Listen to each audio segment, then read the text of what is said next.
Hello, I'm John Garvin, the writer and director, and I'm here with... Sam Witwer. I play Deacon St. John in Days Gone. Yeah, and we're here to talk about the alternate path demo. So we did 2 demos for E3 this year.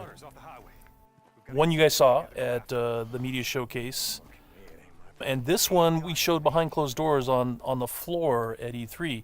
And so for the first time, we're releasing it online so that everybody can kind of take a look at it. And I thought I'd just talk a little bit about, what the differences are, and just kind of like just show you what we were trying to accomplish this year.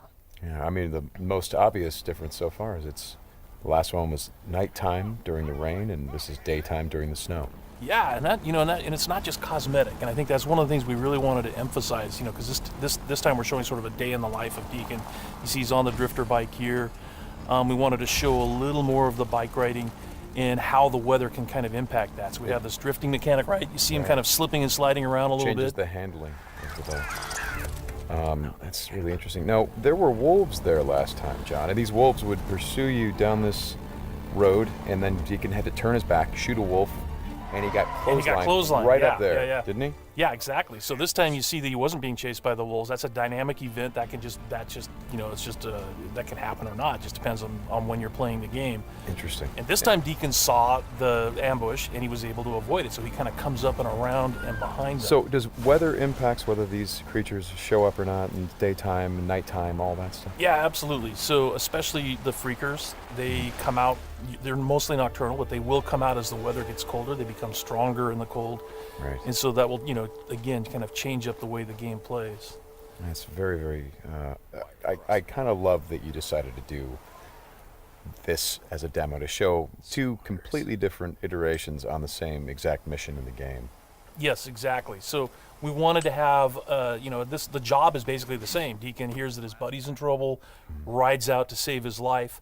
And, as you can see here, this is a completely different experience from what we showed in the first demo. In the first one, Deacon gets clotheslined, and it sounded very painful, by the way. Oh, speaking of painful, okay, so the combat in this game is fairly brutal. John, you want to talk about that a little bit? Well, we just wanted to make it as, as realistic as possible. So, yeah, we're not holding back on that at all. And Sam's done most of his own stunt work for this. And I can tell you that when we're on the performance stage and we're capturing that stuff, we just try to keep it real, right? Right. Well, right. There was sort of a decision made at some point. What I've been on the project for 2 or 3 years now. Yeah, I think 3 years. And so early on, I think there was a more. What were we? It was more Kurt Russell and sort of a two-fisted thing, and then it turned into, hey, let's take this quite seriously. And what that required is a lot more. Taking this combat stuff and showing the horror of the violence that happens and it were this type of circumstance to take place. I mean, realism, weirdly enough, is the thing we keep going back to when it comes to not just the stunts, but also the performance style. I think, it was very important that it doesn't seem like a bunch of actors, saying lines. It was all very incidental. And we wanted the world to sort of reflect that as well. So you saw there that, Deacon broke into that emergency vehicle and found some supplies. So this is what we're calling our survival vision. So you saw that earlier when he was looking at Manny's bike on the ground. Mm-hmm. And it's just kind of a way of seeing tracks in the world and sort of imagining what might have happened. Mm-hmm. And here I just wanted to point out that you're seeing in this part of the demo that there are freakers there. There weren't there before because it wasn't snowing. It was, and it was getting lighter out. It wasn't getting darker like it is. And so, it changes up the way you can play through the level. And what is this? We call this the meat wall. The meat wall. Yeah, and it's not just there, to make the guys who put them up to seem evil. They're there for a purpose because, again, freakers are living creatures. They eat. That's their primary thing. They want to eat.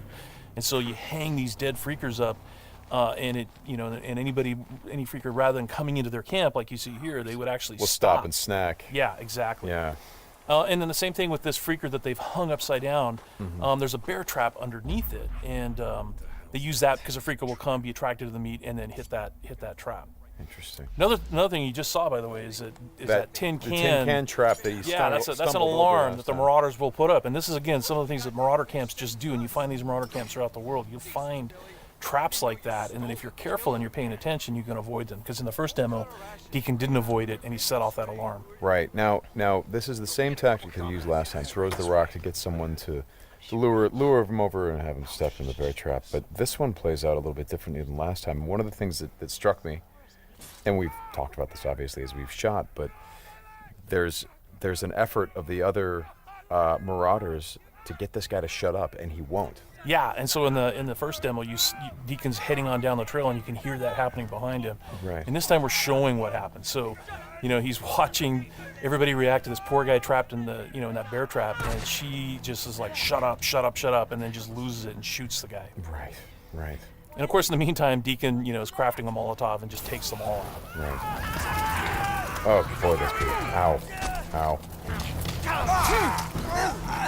So again, it's like in the previous demo, Deacon would have gone off to the trail down to the right.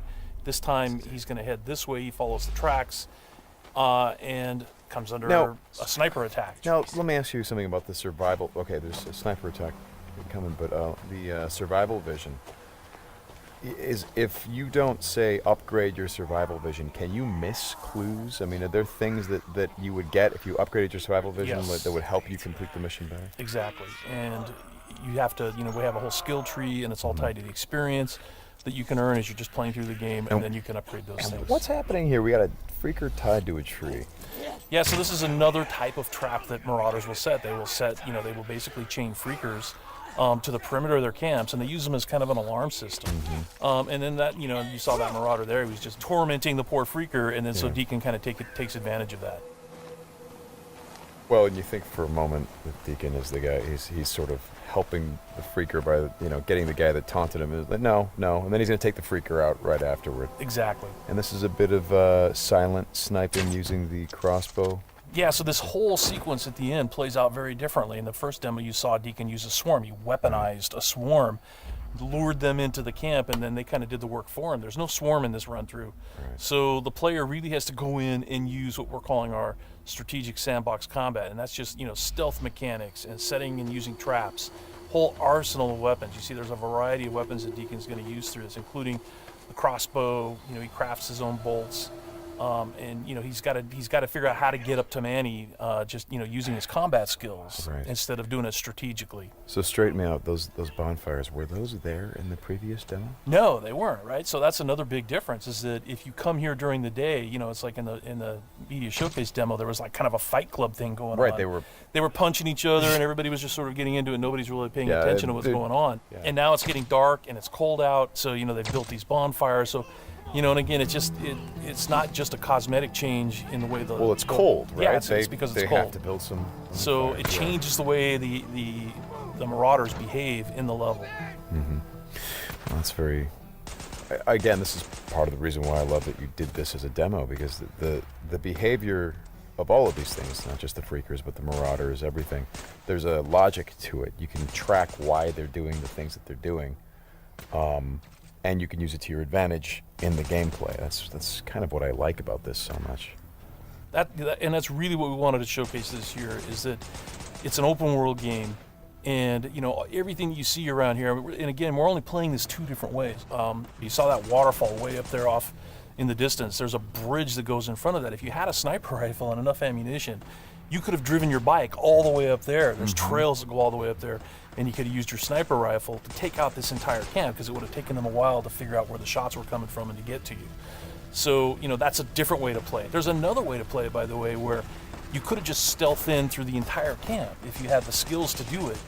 And you could have just taken everybody out silently, or almost everybody. And then you could have gotten up to where Manny's being held using a different route, and just stealth killed that guy. There's no reason that you have to come in and run and gun it like Deacon is doing here. Hey, how scarce is ammunition? Because I see him switching from a bunch of weapons, and when we saw this demo, when I came in and saw it at E3, one of the things that I really enjoyed was I was sitting next to you, and the driver was playing the game, and at some point I saw you shift in your chair and you leaned forward, and I heard you say, "Oh man, uh-oh." And I'm like, whoa, what's going on? He's like, he's going to get killed. I'm like, whoa, oh. And I leaned forward. I was like, oh, I guess there's some real danger. And one of the things was that he was running out of ammunition. And he was trying to go pick up ammo from the dead he was looking for Marauders, ammo, but he was under fire. So when we were at E3, we had a whole team with us, and everybody played it slightly differently. So it just shows you that it's not scripted at all. Yeah. And then this Rager Bear. Oh yeah, boy. the infected bear. The infected bear. That's, yeah, that's not what you want to see. Well, we thought that would be a good way to end the demo, is to show that it's just one, for Deacon's life. It's just one darn thing after another. Yeah. Right? You're going to save your buddy. You get clotheslined. You get attacked by wolves, or you think you're finally done. You rescued you've gone through all this stuff, and then suddenly, Rager Bear. Right. Well, as you've said to me, it's not just about exploring an open world, as it is the open world coming after you, the open world seeking you out, trying to... Yeah, exactly. That's our tagline. In Days Gone, you don't have to go seeking out trouble. The world comes for you. Trouble's looking for you. All right, Sam, thanks a lot. Thanks, John. It's been fun, and I hope you guys enjoy the demo, and we'll talk more about it soon.